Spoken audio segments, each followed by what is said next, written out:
बहुत समय पहले की बात है, जब पृथ्वी पर धर्म और अधर्म के बीच की रेखा धुंधली होती जा रही थी। ऋषियों और मुनियों को ये चिंता सताने लगी कि सनातन धर्म का ज्ञान धीरे धीरे लुप्त हो जाएगा। ऐसे समय में महर्षि वशिष्ठ और अनेक अन्य महान ऋषि एक स्थान पर एकत्र हुए और उन्होंने अग्निदेव से प्रार्थना की कि वे उन्हें वह दिव्य ज्ञान प्रदान करें जो सृष्टि की उत्पत्ति, पालन, विनाश और जीवन के सारे रहस्यों को उजागर करे। तब अग्निदेव प्रकट हुए। उनका तेज चारों दिशाओं में फैल गया। उन्होंने कहा, हे मुनियों, जो मैं तुम्हें बताने जा रहा हूं वो केवल अग्नि का नहीं बल्कि ब्रह्मा, विष्णु और महेश तीनों का ज्ञान है। ये पुराण ब्रह्मा ने मुझ अग्नि को सुनाया था और अब मैं तुम्हें वही कहता हूं। अग्नि पुराण की शुरुआत होती है ब्रह्मा की वाणी से, जब उन्होंने अग्निदेव को सृष्टि की उत्पत्ति का रहस्य बताया। उन्होंने कहा कि पहले केवल एक ही सत्ता थी, परम ब्रह्म, जो ना जन्म लेता है, ना मरता है, ना रूपधारी है और ना ही निराकार। उसी ने इच्छा की और सृष्टि का आरंभ हुआ। सबसे पहले उत्पन्न हुए ब्रह्मा, फिर विष्णु और फिर महेश। ब्रह्मा को सृजन का कार्य सौंपा गया, विष्णु को पालन का और महेश को सहार का। पर ये तीनों केवल कार्यकारी शक्तियां थी, मूल चेतना वही एक थी। ब्रह्मा ने बताया कि सृष्टि की रचना 5 तत्वों से हुई, पृथ्वी, जल, अग्नि, वायु और आकाश। इनसे बना मनुष्य, पशु, पक्षी, देवता और दानव। इन्हीं तत्वों से बना ये पूरा ब्रह्मांड, हर ग्रह, हर तारा, हर जीव। फिर अग्निदेव कहते हैं, हे मुनियों, केवल भौतिक सृष्टि जानना पर्याप्त नहीं जब तक जीवन का उद्देश्य न जाना जाए। इसके बाद उन्होंने बताया कि धर्म क्या है। धर्म केवल पूजा नहीं, केवल व्रत या अनुष्ठान नहीं। धर्म है सत्य बोलना, दया करना, परहित में जीना और मोह से ऊपर उठना। जो इन बातों को अपने जीवन में उतार ले वही सच्चा धार्मिक है। फिर उन्होंने राजा के धर्म की बात की। अग्नि पुराण में बताया गया कि राजा का पहला कर्तव्य है प्रजा की रक्षा करना। अगर कोई राजा अपनी प्रजा का पालन नहीं करता, न्याय नहीं देता, तो वो केवल सिंहासन पर बैठा एक मूर्ति है। अग्निदेव ने कहा, राजा को सदा धर्म, नीति और करुणा के साथ शासन करना चाहिए। वो न अधिक कठोर हो, न अधिक उदार। इसके बाद उन्होंने विस्तार से धर्मशास्त्रों की बात की। उन्होंने कहा कि वेदों की रक्षा करना, गुरुओं का सम्मान करना, माता पिता की सेवा करना और सच्चे आचरण से जीवन बिताना ही वेदों का सार है। वेद केवल पढ़ने की वस्तु नहीं, जीने की कला है।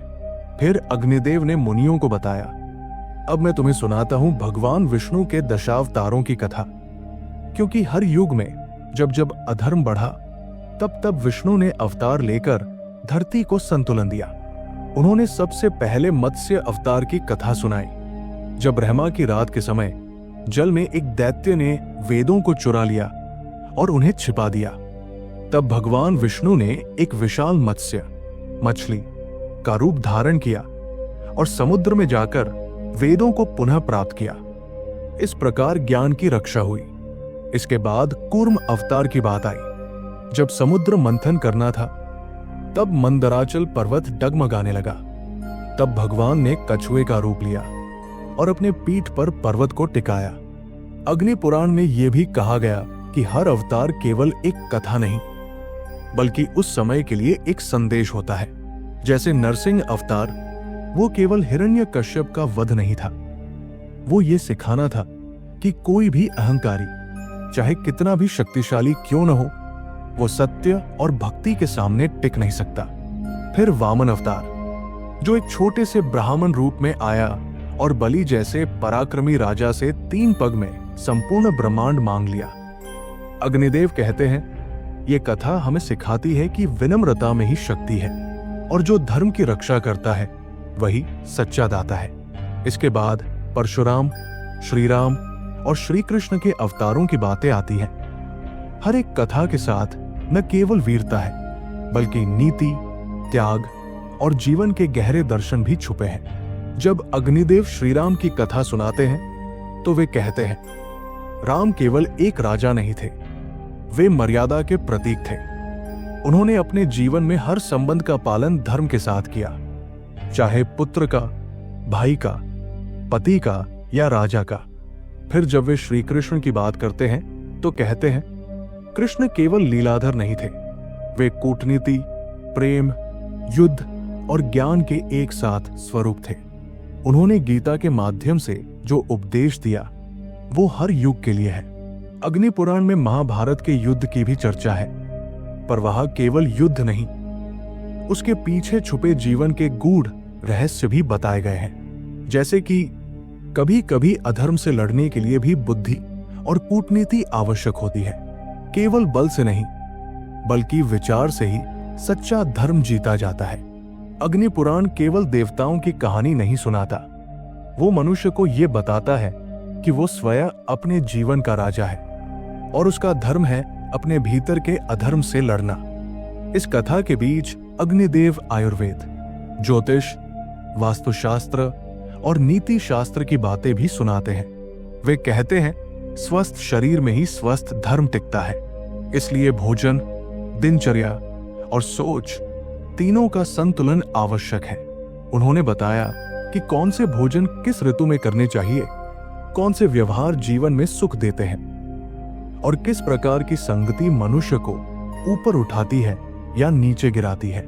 अग्नि पुराण में एक जगह कहा गया है, किसी के दोष मत देखो, अपने भीतर झांको। जब भीतर प्रकाश होगा तो बाहर का अंधकार भी कम लगेगा। ऋषियों की सभा मौन थी। अग्निदेव की वाणी में जो गहराई थी वो केवल ज्ञान नहीं थी, उसमें अनुभव भी था और उस अनुभव में छुपे थे जीवन के रहस्य। पहले भाग में उन्होंने ब्रह्मा से लेकर विष्णु और रामकृष्ण के अवतारों तक की बातें कही थी। लेकिन अब ऋषियों ने पूछा, हे अग्निदेव, हमें यह भी बताइए, जो जीवन इस धरती पर है वो मृत्यु के बाद कहा जाता है, मृत्यु क्यों आती है और शिव कौन है जो मृत्यु के पार है? तब अग्निदेव मुस्कुराए। उन्होंने कहा, मृत्यु एक अंत नहीं है, ये एक द्वार है जीवन से आगे के जीवन का, और उस द्वार के रक्षक हैं महाकाल, स्वयं शिव। उन्होंने आगे कहना शुरू किया, शिव कोई केवल एक योगी नहीं है, वे चेतना के अंतिम स्तर पर बैठा वो मौन है जिसमें सृष्टि की गति समाप्त हो जाती है। अग्नि पुराण कहता है कि जब ब्रह्मा ने रचना की और विष्णु ने उसे पाला, तब शिव ने संकल्प लिया कि वे संहार करेंगे। परंतु संहार केवल विनाश नहीं, वो पुनर्जन्म की तैयारी भी है। फिर अग्निदेव ने शिव के अनेक रूपों की बात की। कभी वो नटराज है जो सृष्टि का तांडव करते हैं, कभी अर्धनारीश्वर है जहां स्त्री और पुरुष का भेद मिट जाता है, कभी भस्म लिप्त योगी है और कभी रुद्र बनकर सब कुछ भस्म करने को तत्पर। अग्नि पुराण ये कहता है कि शिव समय से परे है, वो काल के भीतर नहीं बल्कि काल को अपने गले में धारण करते हैं। यही कारण है कि उन्हें महाकाल कहा गया। फिर अग्निदेव ने मृत्यु की चर्चा शुरू की। मृत्यु से सब डरते हैं, लेकिन मृत्यु का अर्थ है जीवन के उस अध्याय का अंत जिसे अब पढ़ने की आवश्यकता नहीं रही। अग्नि पुराण कहता है कि मृत्यु के बाद आत्मा देह छोड़ती है और अपने कर्मों के अनुसार अगले स्थान की ओर चलती है।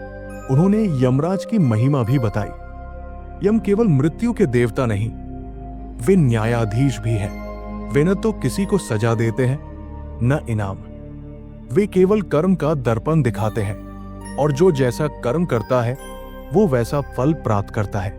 अग्नि पुराण के अनुसार मृत्यु के बाद आत्मा कुछ समय तक प्रेत योनि में रहती है और फिर श्राद्ध व पिंडदान के माध्यम से उसे गति मिलती है।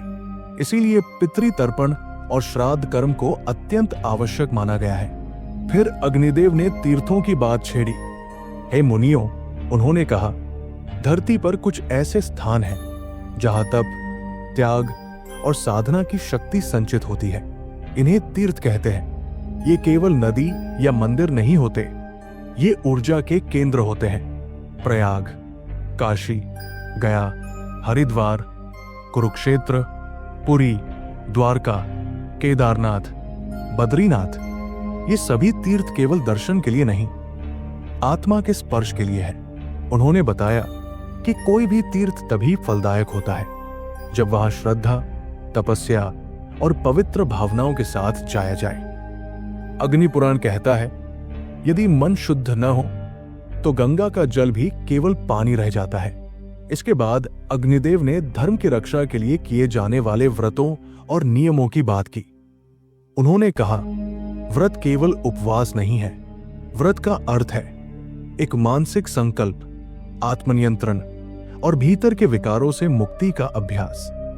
हर दिन, हर मास, हर ऋतु में विशेष व्रत बताए गए हैं। सोमती अमावस्या, एकादशी, पूर्णिमा, प्रदोष, शिवरात्रि, ये सभी केवल कैलेंडर की तारीखें नहीं, आत्मा को ऊंचा उठाने वाले अवसर हैं। फिर उन्होंने ये भी कहा कि स्त्री और पुरुष दोनों के लिए जीवन में संयम आवश्यक है। यदि कोई गृहस्थ है तो उसका कर्तव्य है अपने परिवार, समाज और राष्ट्र के प्रति ईमानदारी रखना। अगर कोई सन्यासी है तो उसे अपने संकल्प में अडिग रहना चाहिए, क्योंकि अग्नि पुराण कहता है, धर्म चाहे किसी रूप में हो, यदि वो छल, लोभ और अहंकार से भरा है तो वो अधर्म बन जाता है। फिर ऋषियों ने अग्निदेव से एक गहन प्रश्न पूछा, हे अग्निदेव, आप हमें यह भी बताएं कि देवता और दानवों के बीच जो संघर्ष होता है वह क्यों होता है? क्या ये केवल शक्ति की लड़ाई है? तब अग्निदेव गंभीर हो गए।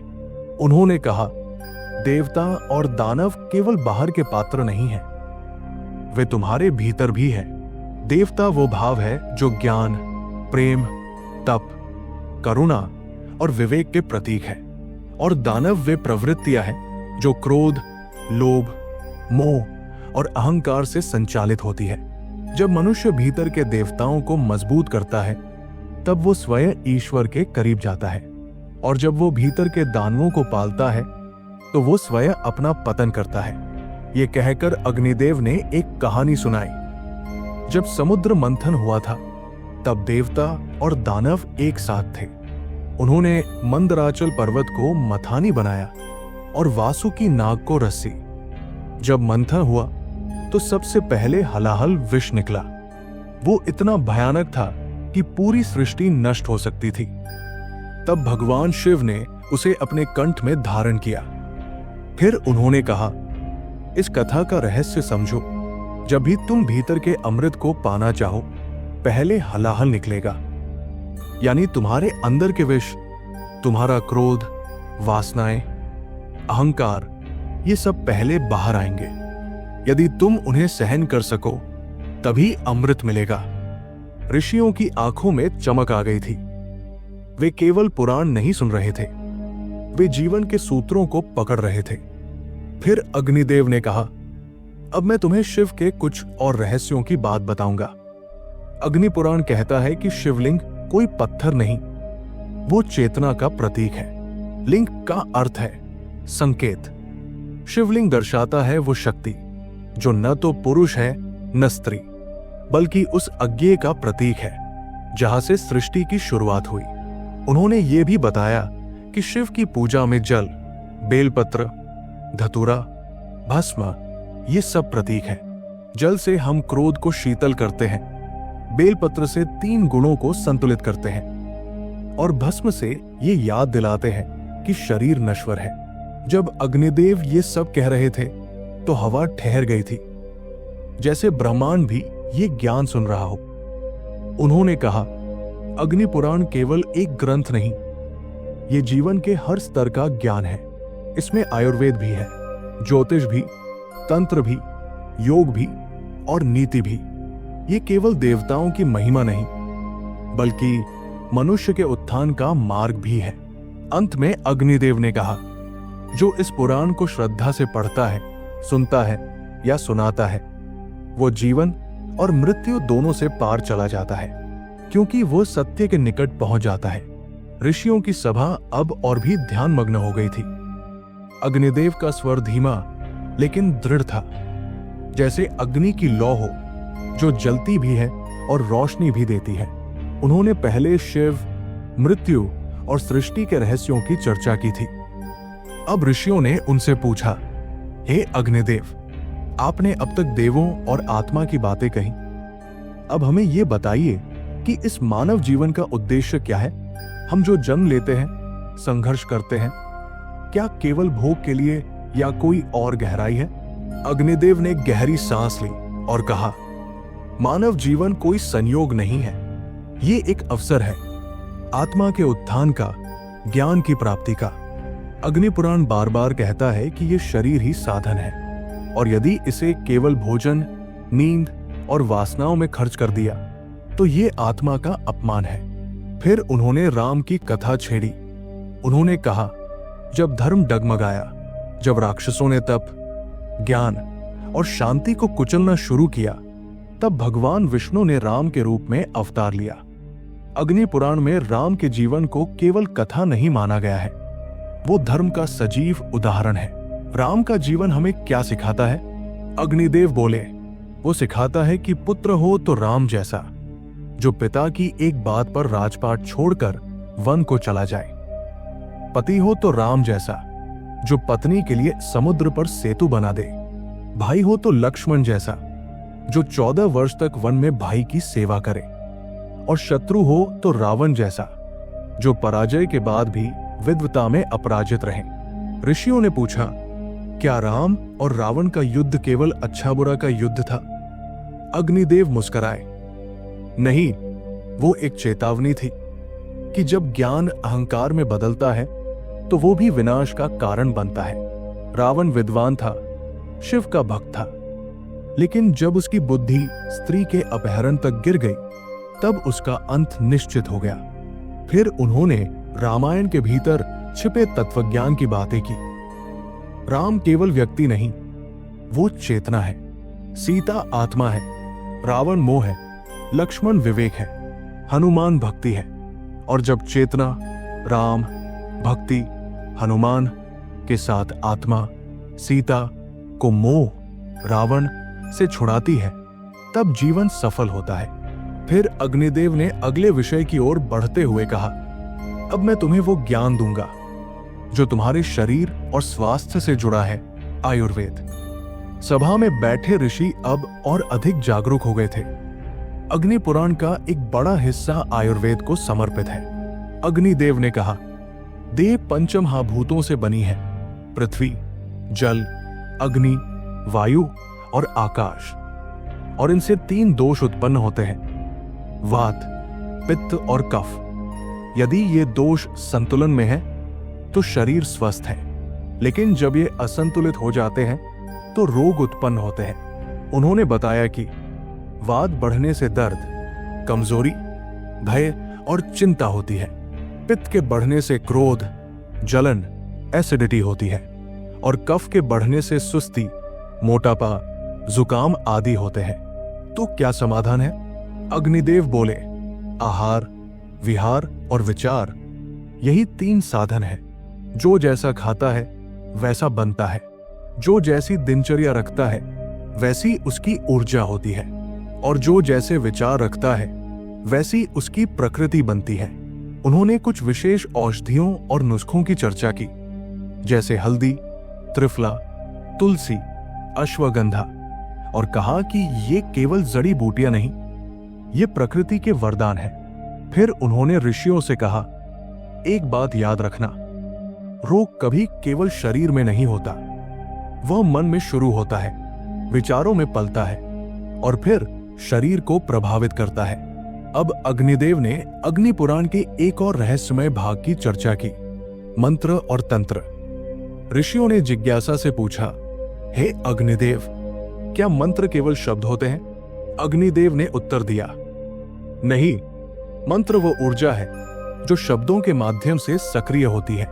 हर मंत्र एक कंपन है, एक ध्वनि तरंग जो ब्रह्मांडीय ऊर्जा से जुड़ती है। उन्होंने बताया कि कोई सामान्य अक्षर नहीं, वो सृष्टि की पहली ध्वनि है। नमः शिवाय, ये पंचाक्षरी मंत्र चेतना को केंद्रित करता है। गणपत्य नमः ये विघ्नों को दूर करता है। उन्होंने ये भी बताया कि हर मंत्र को विधि पूर्वक जपना चाहिए। उच्चारण की शुद्धता, मन की एकाग्रता और आसन की स्थिरता ये सब आवश्यक होता है। उन्होंने बताया कि हर घर, हर मंदिर, हर स्थान की दिशा, रूपरेखा, आकार सबका प्रभाव हमारी ऊर्जा पर पड़ता है। उत्तर दिशा में जल, पूर्व दिशा में प्रकाश, दक्षिण में भारी वस्तुएं और पश्चिम में स्थायित्व, ये सभी नियम केवल आस्था नहीं, विज्ञान है। मकान केवल ईंट पत्थर से नहीं बनता, वो ऊर्जा से बनता है। यदि रसोई गलत दिशा में है, यदि शयन कक्ष द्वार के सामने है या शौचालय पूर्व दिशा में है, तो ये सब जीवन पर नकारात्मक असर डालते हैं। ऋषि आश्चर्यचकित थे। उन्हें नहीं पता था कि अग्नि पुराण इतना व्यापक है। अंत में अग्निदेव ने कहा, अब मैं तुम्हें कुछ ऐसी नीतियों की बातें बताऊंगा जो जीवन के हर चरण में काम आती है। उन्होंने कहा कि जो व्यक्ति अपने वचनों को निभाता है वही सच्चा धर्मात्मा होता है। जो क्रोध में भी मौन रह सके वही वीर है। जो कम में संतुष्ट हो जाए वही धनी है। और जो सब कुछ पाकर भी अभिमान न करे वही ज्ञानी है। उन्होंने ये भी कहा कि अग्नि पुराण कहता है, यदि किसी घर में बुजुर्गों का सम्मान हो, स्त्रियों की रक्षा हो, भोजन का सम्मान हो और धन का संयम से उपयोग हो, तो वहां लक्ष्मी स्वयं निवास करती है। अंत में अग्निदेव ने एक गहरी बात कही, यदि मनुष्य चाहता है कि वो इस जीवन में सच्चा आनंद पाए तो उसे चाहिए सत्य बोलना, संयम रखना, ईश्वर का स्मरण करना और स्वयं के भीतर के देवता को जगाना। और फिर उन्होंने कहा, जो अग्नि पुराण को श्रद्धा से पढ़ता है उसके पाप नष्ट होते हैं। जो इसे सुनाता है उसका वंश उज्जवल होता है। और जो इसके अनुसार जीवन जीता है वो स्वयं अग्नि की तरह पवित्र, प्रकाशमान और शांत बन जाता है। अब ऋषियों की आंखों में एक गहरी तृप्ति थी, पर साथ ही एक और जिज्ञासा। अग्निदेव ने आयुर्वेद, वास्तु, तंत्र, नीति और धर्म की चर्चा की थी। लेकिन अब ऋषियों ने अग्निदेव से पूछा, हे अग्निदेव, जब एक एक युग बीतता है तो क्या धर्म और सत्य भी बदलते हैं? और ये जो समय है, ये कालचक्र, क्या इसके पार भी कुछ है? अग्निदेव की आंखों में दूर की झलक थी।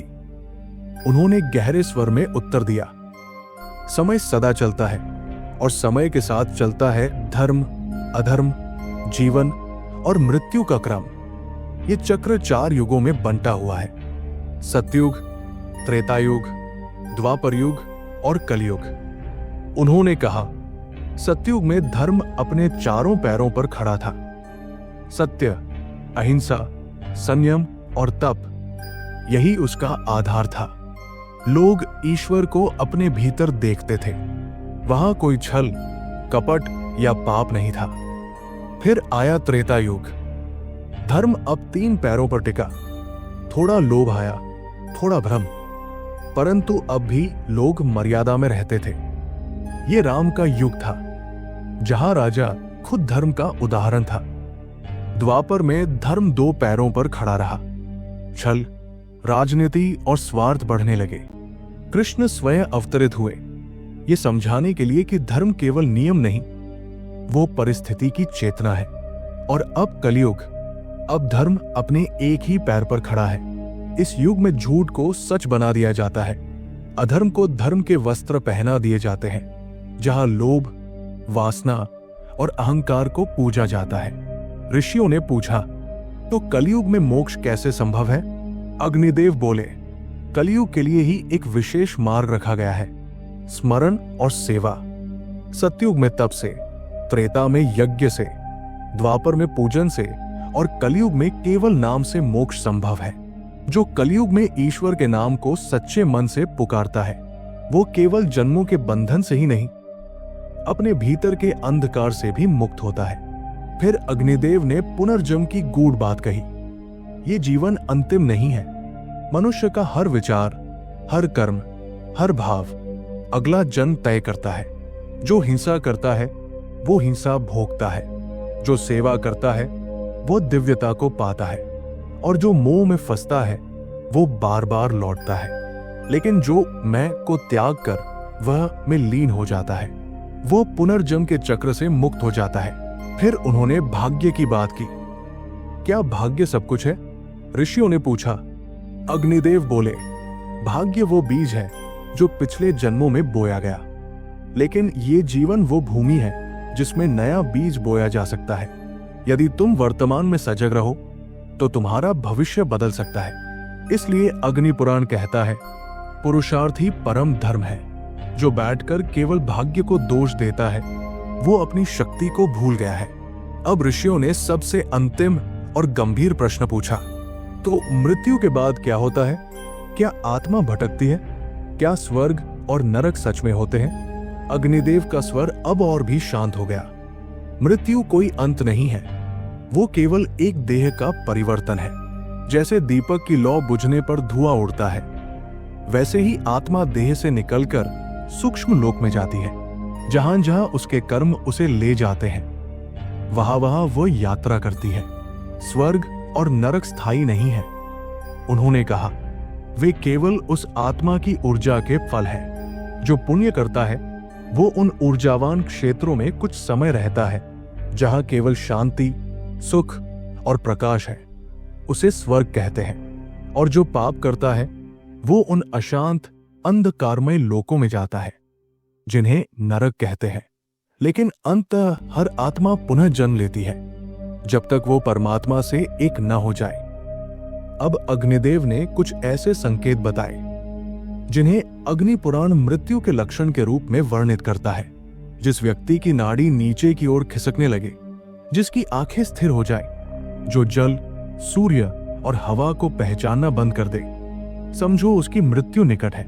ऐसे समय में उसके कान में भगवान का नाम कहना चाहिए। उसके पास बैठकर गीता, पुराण, रामायण का पाठ करना चाहिए।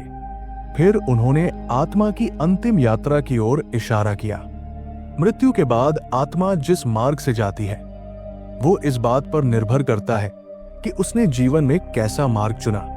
जो सत्य, सेवा और तप में लीन रहा वो सूर्य की ओर जाता है और तेजस्वी लोकों में जन्म लेता है। और जो अंधकार, लोभ और पाप में फंसा रहा वो चंद्रमा के पथ से गुजरकर पुनः इस धरती पर लौट आता है। अब अंतिम ज्ञान की बारी थी, मोक्ष। ऋषियों ने पूछा, हे अग्निदेव, क्या मोक्ष केवल सन्यासियों के लिए है? क्या एक गृहस्थ, एक आम व्यक्ति भी मुक्त हो सकता है? अग्निदेव मुस्कुराए। अग्नि पुराण कहता है, मोक्ष केवल जंगल में नहीं, मंदिर में नहीं, वो वहां है जहां मन स्थिर हो जाए। गृहस्थ भी यदि अपने कर्म को ईश्वर को अर्पण करके करे तो वो भी मुक्त हो सकता है। जो सेवा करे, सत्य बोले, भोजन बांटे, हृदय में किसी के प्रति बैर न रखे, वो मोक्ष के पथ पर है। उन्होंने ये भी कहा, जिस दिन आत्मा समझ जाती है कि वो शरीर नहीं है, वो मन नहीं है, वह मैं नहीं है, बल्कि वह उस अनंत अग्नि की चिंगारी है जिसे न जलाया जा सकता है न बुझाया, उसी दिन मोक्ष का द्वार खुलता है। अब ऋषियों की आंखें नम थी। उन्होंने अग्निदेव से पूछा, हे अग्निदेव, आपने जो ज्ञान दिया क्या वो सदा के लिए है? अग्निदेव बोले, हाँ, अग्नि पुराण केवल ग्रंथ नहीं, वो चेतना है। वो शरीर से लेकर आत्मा तक, जीवन से लेकर मृत्यु तक, घर से लेकर ब्रह्मांड तक हर चीज की बात करता है। और जो उसे श्रद्धा से सुनता है उसका जीवन बदल सकता है, क्योंकि अग्नि केवल जलाने वाली नहीं, वो प्रकाश देने वाली भी है। और ये अग्नि पुराण एक जलती हुई ज्योति है जो अज्ञान के अंधकार को मिटा सकती है। और फिर अग्निदेव अंतर्ध्यान हो गए। सभा मौन थी, किंतु उस मौन में एक संगीत था, ज्ञान का, भक्ति का, मोक्ष का। और तब से कहा जाता है, जो अग्नि पुराण को पढ़े, सुनाए या जीवन में अपनाए, वो स्वयं अग्नि की तरह बन जाता है, शुद्ध, उष्ण, तेजस्वी और मुक्त। हर हर महादेव।